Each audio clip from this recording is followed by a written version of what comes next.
जुलाई का भारत ਅਤੇ ਵਿਸ਼ਵ ਦੇ ਇਤਿਹਾਸ ਵਿੱਚ ਆਪਣਾ ਮਹੱਤਵ ਹੈ ਕਿਉਂਕਿ ਇਸ ਦਿਨ ਕਈ ਅਜਿਹੀਆਂ ਘਟਨਾਵਾਂ ਵਾਪਰੀਆਂ ਜੋ ਇਤਿਹਾਸ ਦੇ ਪੰਨਿਆਂ ਵਿੱਚ ਸਦਾ ਲਈ ਦਰਜ ਹੋ ਗਈਆਂ। ਤਾਂ ਆਓ ਜਾਣਦੇ ਹਾਂ 2 ਜੁਲਾਈ ਦੇ ਇਤਿਹਾਸ ਬਾਰੇ। 2 ਜੁਲਾਈ 1757 ਨੂੰ ਨਵਾਬ ਸਿਰਾਜ ਉਦ ਦੌਲਾ ਦੀ ਹੱਤਿਆ ਕਰ ਦਿੱਤੀ ਗਈ ਸੀ। ਮੰਨਿਆ ਜਾਂਦਾ ਹੈ ਕਿ ਉਹਨਾਂ ਦੀ ਹੱਤਿਆ ਤੋਂ ਬਾਅਦ ਹੀ ਬ੍ਰਿਟਿਸ਼ ਕੰਪਨੀ ਨੇ ਭਾਰਤ ਵਿੱਚ ਪੂਰਨ ਰਾਜ ਸਥਾਪਿਤ ਕੀਤਾ ਸੀ। ਦੱਸ ਦਈਏ ਕਿ ਪਲਾਸੀ ਦੀ ਪਹਿਲੀ ਲੜਾਈ 23 ਜੂਨ 1757 ਨੂੰ ਹੋਈ ਸੀ। ਇਸ ਯੁੱਧ ਵਿੱਚ ਇੱਕ ਪਾਸੇ ਬ੍ਰਿਟਿਸ਼ ਈਸਟ ਇੰਡੀਆ ਕੰਪਨੀ ਦੀ ਫੌਜ ਸੀ ਅਤੇ ਦੂਜੇ ਪਾਸੇ ਬੰਗਾਲ ਦੇ ਨਵਾਬ ਸਿਰਾਜ ਉਦ ਦੌਲਾ ਦੀ ਫੌਜ ਸੀ। ਇਸ ਯੁੱਧ ਵਿੱਚ ਨਵਾਬ ਸਿਰਾਜ ਉਦ ਦੌਲਾ ਨੇ ਉਹਨਾਂ ਦੇ ਸੈਨਾਪਤੀ ਮੀਰ ਜਾਫਰ ਨੂੰ ਧੋਖਾ ਦਿੱਤਾ ਸੀ, ਜਿਸ ਕਾਰਨ ਰੋਬਰਟ ਕਲਾਈਵ ਦੀ ਅਗਵਾਈ ਵਾਲੀ ਬ੍ਰਿਟਿਸ਼ ਈਸਟ ਇੰਡੀਆ ਕੰਪਨੀ ਦੀ ਫੌਜ ਨੇ ਇਹ ਲੜਾਈ ਜਿੱਤ ਲਈ।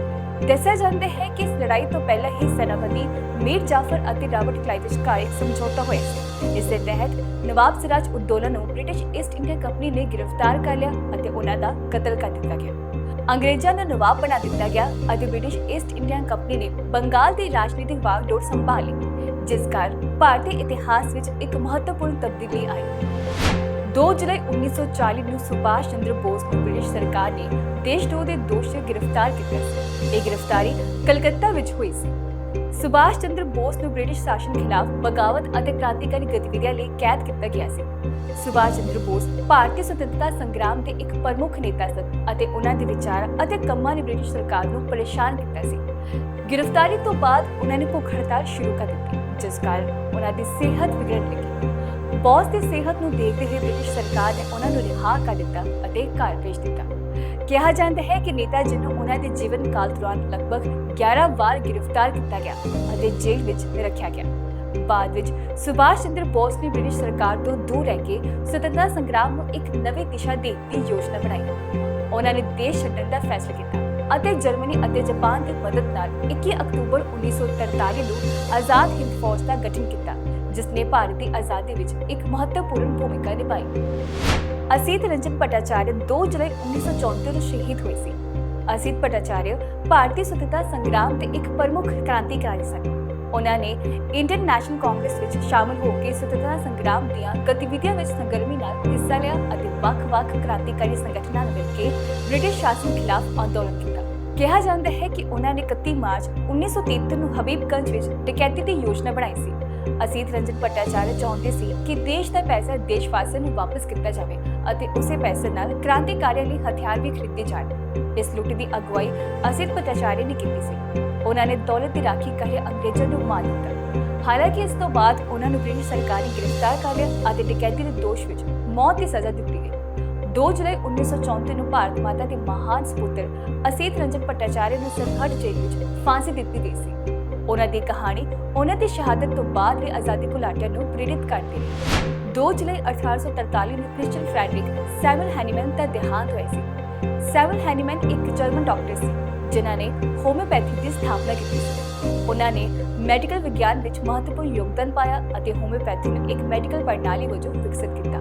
ਸੈਮੁਅਲ ਹੈਨੀਮੈਨ ਨੇ ਦਵਾਈ ਨਾਲ ਸੰਬੰਧਿਤ ਕਈ ਮਹੱਤਵਪੂਰਨ ਸਿਧਾਂਤ ਵੀ ਦੱਸੇ। ਉਹਨਾਂ ਨੇ ਇਹ ਸਿਧਾਂਤ ਦਿੱਤਾ ਕਿ ਸਮਾਨ ਚੀਜ਼ਾਂ ਨਾਲ ਹੀ ਸਮਾਨਤਾਵਾਂ ਨੂੰ ਸਥਿਰ ਕੀਤਾ ਜਾ ਸਕਦਾ ਹੈ।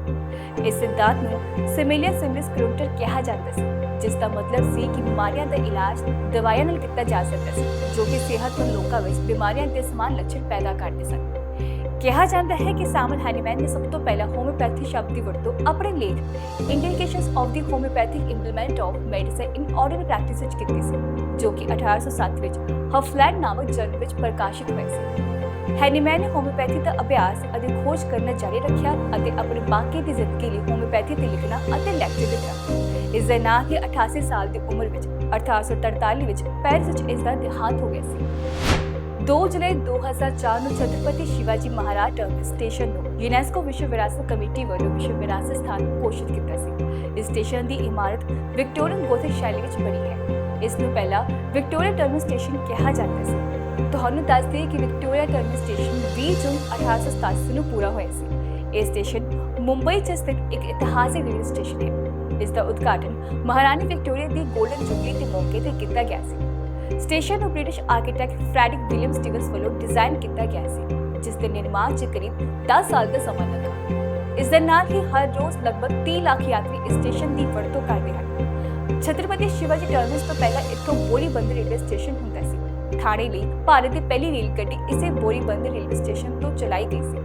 ਪਰ ਜਦੋਂ ਬੋਰੀਬੰਦਰ ਰੇਲਵੇ ਸਟੇਸ਼ਨ ਦੀ ਜਗ੍ਹਾ ਘੱਟ ਹੋਣ ਲੱਗੀ ਤਾਂ ਅੰਗਰੇਜ਼ਾਂ ਨੇ ਵੱਡਾ ਸਟੇਸ਼ਨ ਬਣਾਉਣ ਦਾ ਫੈਸਲਾ ਕੀਤਾ ਅਤੇ ਫਿਰ ਇਹ ਵਿਕਟੋਰੀਆ ਟਰਮੀ ਸਟੇਸ਼ਨ ਪੂਰਾ ਹੋਇਆ, ਜਿਸ ਦਾ ਨਾਮ 1996 ਵਿੱਚ ਬਦਲ ਕੇ ਛਤਰਪਤੀ ਸ਼ਿਵਾਜੀ ਮਹਾਰਾਜ ਟਰਮੀਨਸ ਕਰ ਦਿੱਤਾ ਗਿਆ।